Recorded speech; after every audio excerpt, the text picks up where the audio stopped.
নমস্কার, আমি ঝুমা আর আমার রান্নাবাটিতে সকলকে জানাই স্বাগত। আজ বৃহস্পতিবার আর সকাল এখন 9টা বাজে। এখন এসছি সকালের খাবার তৈরি করার জন্য।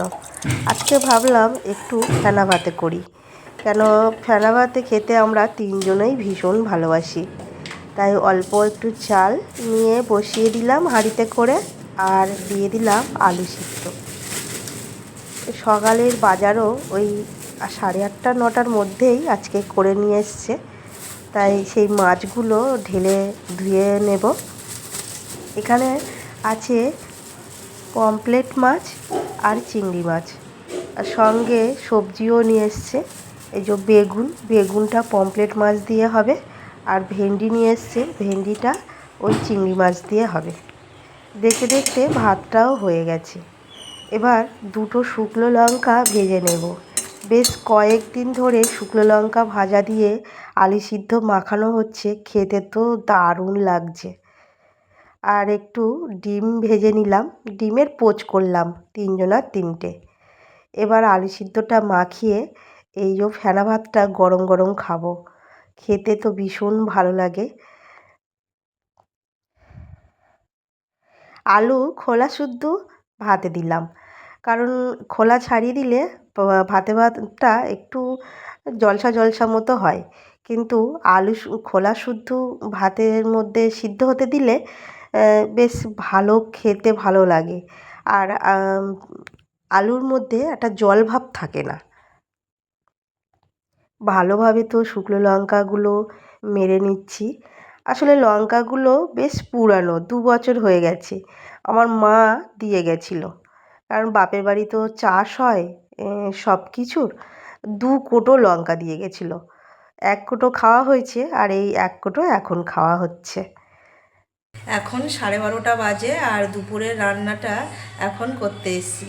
শরীর একটু খারাপের জন্য রান্না করতে একটু দেরি করলাম, আর সকালে তো ফেনা ভাত খাওয়া হয়েছে, তার জন্য একটু দেরি হয়ে গেল রান্না করতে। আর বাড়িতে একটু পার্সোনালি যে বাড়ি ব্যবসা আছে, সেই ব্যবসার কাজও একটু বেশি ছিল, কারণ পুজোর সময়তেই আমাদের বাড়ির ব্যবসা মানে একটু কাজ বেশি থাকে। এখানে ভেন্ডি আর আলু কেটে নিয়েছি, এখানে মাছ ধুয়ে রেখে দিয়েছি, পিঁপড়ে তো ভর্তি হয়ে গেছে, আবার আমার ডবল কাজ করতে হবে। এই মাছ সব আবার ধুইতে হবে, আমি তো খেয়াল করিনি আগে যে পিঁপড়ে হবে। পিঁপড়েগুলো নাড়া দিয়েছি, অনেক চলে গেছে, তারে আর একটু চলে যাক। এদিকে আমি ভেন্ডির তরকারিটা চাপিয়ে দিই, ভেন্ডি চিংড়ি মাছ রান্না করব। ভেন্ডির জন্য তো প্রথমে অল্প একটু তেল দিলাম, দিয়ে ভেন্ডিগুলো ভালোভাবে লাল লাল করে ভেজে নেব, কারণ ভেন্ডিতে একটু নাল থাকে, সবাই জানো। তাই ওই একটু ভেজে নিলে ভেন্ডির তরকারিটা খেতে দারুণ টেস্ট লাগে, আর নাল ভাবটাও অনেকটা কেটে যায়।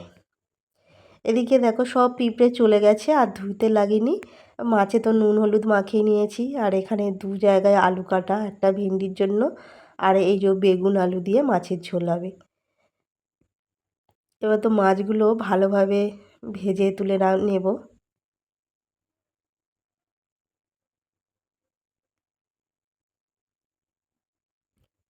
ভেন্ডি ভাজা হয়ে গেছে, ওর মধ্যেই দিয়ে দিলাম আলু। আলুটাও ভালোভাবে ভেজে নেব, এখানে চন্দ্রমুখী আলু আছে, না ভাজলেও হতো, আলুটা তাড়াতাড়ি গলে যেত, তাও একটু ভেজে নিলাম। এবার ওই তেলের মধ্যে শুকনো লঙ্কা ফোড়ন দিয়েছি, আর দিয়ে দিলাম চিংড়ি মাছ। চিংড়ি মাছে একটু নুন দিয়ে ভালোভাবে ভেজে নেব, আর এদিকে তো মাছটা ভাজাই হচ্ছে।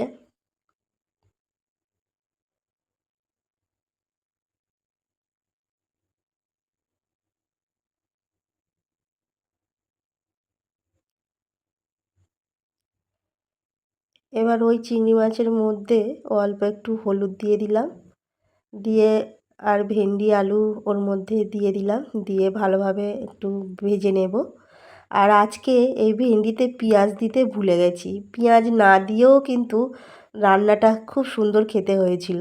আমার তো ভয় করছিল যে রান্নাটা কেমন হবে, কিন্তু খেতে ভালোই হয়েছে।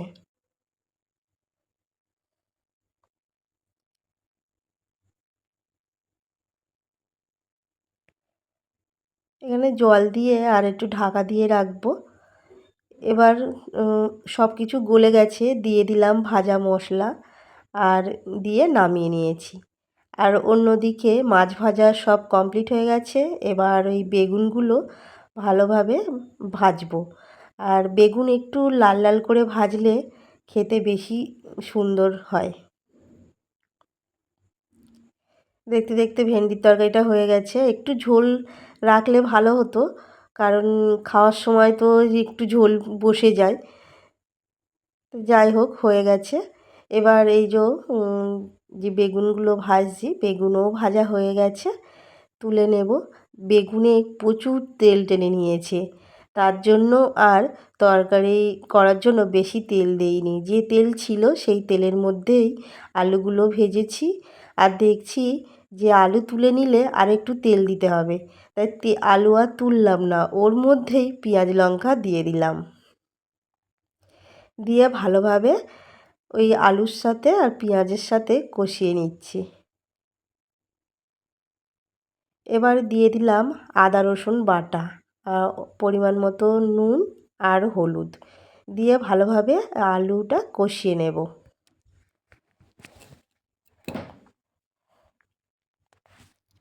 আমার এই রান্নার ভিডিও তোমাদের কেমন লাগছে অবশ্যই কমেন্ট করে জানাবে।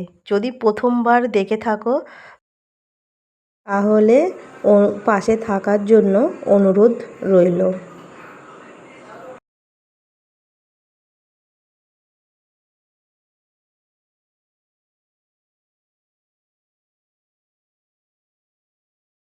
আমার ভিডিও যদি তোমাদের ভালো লাগে তোমরা আমাকে সাবস্ক্রাইব করতে পারো, আর লাইক করতে পারো, শেয়ার করতে পারো। আর ভিডিওটি কেমন লাগছে যদি জানাও তাহলে আমার ভিডিও করতে বেশি ভালো লাগবে।